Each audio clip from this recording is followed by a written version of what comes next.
Tabrak sangat pandai. Ayo maju, ayo maju, maju, ayo maju, maju. Lagunya lama sebentar.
Penjajahan ini berlangsung selama 350 tahun atau 3 abad. Nah, pada awalnya, sejak awal perdagangan Indonesia itu banyak kerajaan Indonesia yang tidak diam. Mereka melakukan perlawanan juga untuk mempertahankan tanah air mereka, mempertahankan wilayah kekuasaan mereka. Yang pertama di sini adalah perjuangan dari Pangeran Diponegoro. Perlawanan Pangeran Diponegoro atau Perang Diponegoro, Perang Jawa, terjadi pada tahun 1925 sampai 1830. Selama 5 tahun dipimpin oleh Pangeran Diponegoro sendiri melawan Belanda di Jawa Tengah. Perang ini merupakan salah satu konflik besar dalam sejarah kolonial Belanda di Indonesia dan merupakan simbol perlawanan terhadap kolonialisme.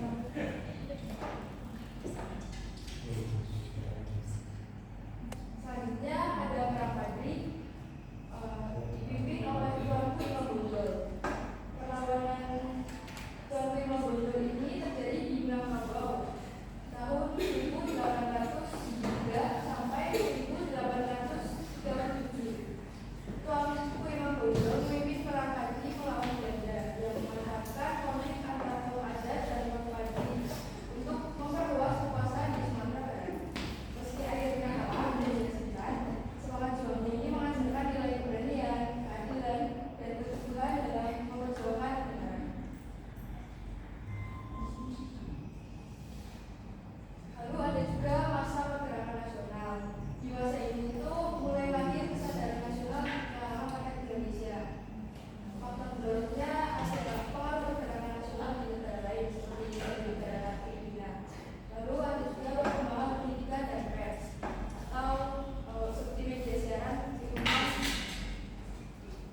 tahun ini akan terdapat cerita lebih lengkap tentang peperangan itu, dan nanti akan ada pertanyaan tentang diskusi dan yang harus kalian diskusikan bersama teman-teman kalian.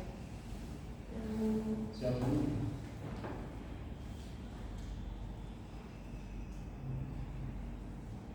Meminta salah satu perwakilan dari kelompok untuk maju.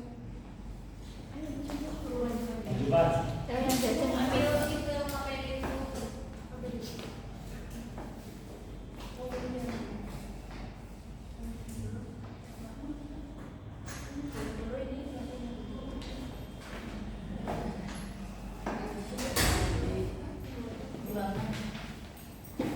Jika ada kesulitan bisa tanya ke ibu.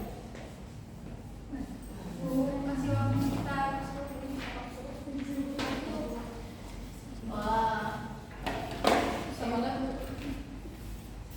Bu, ini pusing Bu, ini bapak siapa ini? Oh, nggak dijelasin sama apa itu.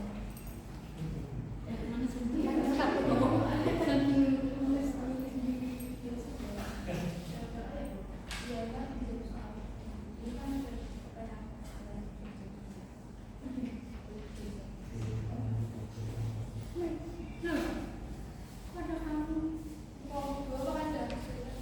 Ini diskusinya berarti yang Kesulitan menjalani hidup.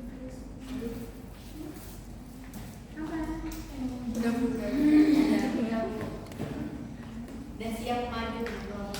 Saya sudah siap sekali. Saya belum siap. Sudah selesai? Iya. Jangan diragukan kita akan STM. Baik. Selanjutnya perwakilan kelompok, apakah ada yang mau maju? Tapi saya juga Bisa 2 orang, bisa.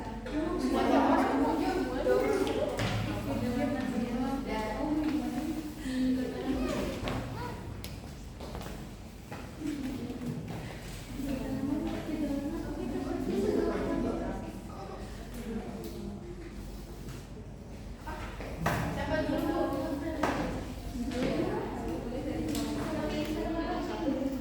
Ya, kami dari kelompok 1 akan membacakan hasil diskusi kelompok kami dari teks Perang Patri Perjuangan Tuanku Imam Bonjol. Yang pertama, yang memicu terjadinya perang Patri itu adalah konflik antar kaum dan kaum adat dan kaum agama atau Patri terkait perbedaan pandangan dalam praktik agama. Dan yang menyebabkan pasukan Patri dan pewawalan tersebut adalah pasukan Patri di bawah pimpinan Tuanku Imam Bonjol menggunakan strategi perang gerilya yang berhasil mengacaukan pasukan Belanda. Lalu, mengapa setelah perang Jawa pasukan Tuanku Imam Bonjol mengalami kekalahan melawan tentara Belanda? Setelah perang Jawa, Belanda menarik pasukan yang lebih besar ke Sumatera Barat sehingga kekuatan pasukan Belanda meningkat pesat, lalu mempersulit perlawanan kaum Patri. Yang keempat, apakah manfaat yang bisa diambil dari kejadian perang Patri tersebut? Jawab, kejadian ini mengajarkan pentingnya semangat perjuangan melawan ketidakadilan dan pentingnya persatuan dalam menghadapi musuh yang lebih besar. Selain itu, perjuangan ini memberikan pelajaran bahwa strategi yang tepat dapat memberikan perlawanan yang signifikan meski menghadapi kekuatan yang besar. Sekian dari kelompok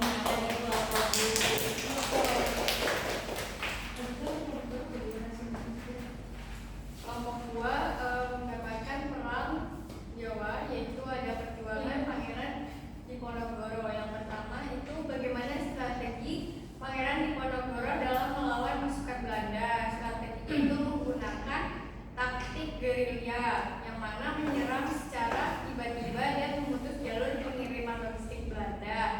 Selanjutnya ada bagaimana sikap Belanda saat melakukan perundingan dengan Pangeran Diponegoro, yaitu Belanda berbuat licik dengan menangkap Pangeran Diponegoro saat perundingan berlangsung dan mengasingkannya ke Makassar. Lalu soal ketiga, apa yang menjadikan perang Jawa termasuk The Great War menurut orang Eropa? Jawabannya, perang Jawa dianggap The Great War karena melibatkan 50.000 tentara Belanda yang mengakibatkan kerugian besar dan memaksa Belanda untuk mencari solusi ekonomi seperti kultur Stelsel. Yang keempat, apa manfaat yang bisa diambil dari kejadian di atas? Jawabannya, kejadian ini mengajarkan pentingnya semangat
Ya Bu. Dan untuk ketua kelas, alhamdulillah kita mewakili pembaca Indonesia juara. Sudah siap, berdoa mulai. Selesai. Terima kasih. Sekian Sekian pembelajaran pada hari ini, dan materi selanjutnya kita akan pelajari tentang perjuangan kemerdekaan bangsa Indonesia. Siap, Bu. Ibu,